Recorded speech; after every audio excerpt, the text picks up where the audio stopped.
વડોદરાથી સમાચાર છે, જ્યાં હિટ એન્ડ રનના આરોપીને જામીન મળતા જ પીડિત પરિવારમાં રોષ જોવા મળે છે।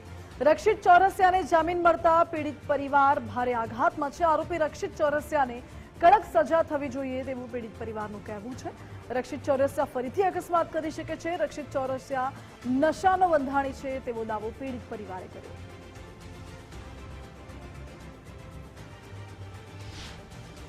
જો આ બધું જે એક્સિડન્ટ છે ખરેખર 7-8 જણને નુકસાન થયેલું છે। એમાં વધારે મને થયેલું છે, મારા સનને પણ ખૂબ વાગેલું છે અને એની મિસિસ પણ ગુજરી ગઈ છે। એટલે અમે તો એવું ઈચ્છીએ કે જે કાયદા કાનૂન પ્રમાણે જે મેક્સિમમ સજા થતી હોય એ થવી જોઈએ।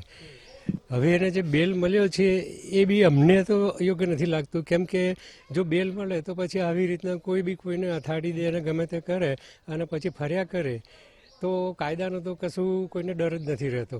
હા, એટલે બેલ ખોટા જ મળ્યા છે, અમને તો યોગ્ય નથી લાગતું કે આ ખાલી અમારો એકલાનો પ્રશ્ન નથી।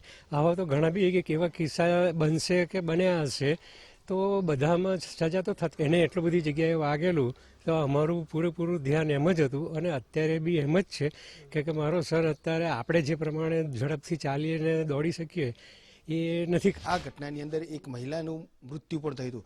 આપણી પાસે કેલવાણી પરિવાર છે કે જેમના પરિવારમાંથી 3 જેટલા લોકો હતા, તેમને ઈજા પહોંચી હતી। આ જે રક્ષિત છે તેને 9 મહિના બાદ કોર્ટમાંથી જામીન આપવામાં આવે છે। પરિવાર છે તેની સાથે વાત કરીશું। પરિવાર શું માગણી કરી રહ્યો છે, કારણ કે જે રીતે નશો કરી ગાડી ચલાવી અને 9 જેટલા લોકો હતા કે જેમને આખા અકસ્માતની અંદર ઈજા પહોંચી હતી। શું કહેશો, જે રીતે આખું આજે રક્ષિતનો જે કાંડ હતો, ચર્ચિત બન્યો હતો, નશો કરી ગાડી ચલાવી હતી, કેટલાય લોકોને અકસ્માતની અંદર ઈજા પહોંચી હતી, કોર્ટ દ્વારા આખરે જામીન આપવામાં આવ્યા છે। શું માની રહ્યા છો, કઈ રીતે જોઈ રહ્યા છો કોર્ટના જામીનને? કોર્ટે જે જામીન આપ્યા છે એ સામાન્ય અકસ્માત સમજીને યા ગણીને જ આપ્યો છે અને જે કોર્ટે કીધું છે કે આ 23 વર્ષનો છોકરો છે ને ભણતર છે, તો સામે જે 7 પીડિતો છે એમાં મારા 2 બાળકો બી કોઈ સામાન્ય ભણતરવાળા નથી। મારી બેબી ડૉક્ટર છે, MD ભણે છે અને ભાઈનો બાબો CMA કરી રહ્યો છે, એને બી ફાઉન્ડેશન ક્લિયર કર્યું છે। હવે એમની જીવનનું 1 વર્ષ તો ઓલરેડી બગડી ચૂક્યું છે, કારણ કે માર્ચમાં એક્ઝામ્સ અપાયા જ નહીં।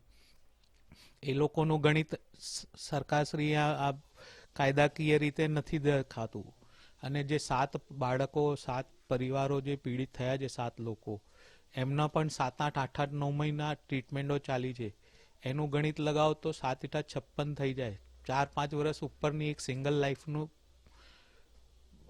તકલીફોનું થાય। આને કેવી રીતે એમને ડિસિઝન લીધું, અમે તો શોકમાં છે, કારણ કે એ સામાન્ય એક્સિડન્ટ નહોતો ને, કારણ કે એ તો પોતે ડ્રગ્સ લઈને હાઈ થઈને પોતાના મનોરંજન માટે એક્સપ્રેસ હાઈવે પર ના ચલાવે એના કરતાં વધારે સ્પીડમાં ગાડી લઈને નીકળ્યો હતો। તો આ સામાન્ય અકસ્માત નથી, આ એક સોચે સમજેલો સમજો, એણે પોતાના મનોરંજન માટે કરેલો ખેલ સમજો એનો। એ નશાનો શોખીન છે, એ આદતવાળો છે, ખબર નથી, પણ આવું સંભવ છે। આવી ઘટના ફરી એના થ્રુ થવાની સંભાવના છે। એ જ બીકે તો કીધું મારા છોકરાને, જ્યારે ભાઈના છોકરાને ખબર પડી એણે એ જ કીધું, ચાચू ये फिर से होगा, ऐसा लगता है, ये हमारे से ही तो नहीं होगा, हम पे तो नहीं आएगा बात करने, ऐसा बीक तो लागे ने। આજે ઘવાયેલો બાળક વધારે બીવે। સરકાર દ્વારા પણ આ જે બિલ છે તે કેન્સલ કરવામાં આવે તેવી જે માગણી છે તે પરિવાર દ્વારા કરવામાં આવી છે। કેમેરામેન DK સોલંકી સાથે અલ્પેશ સુથાર, ગુજરાત ફર્સ્ટ, વડોદરા।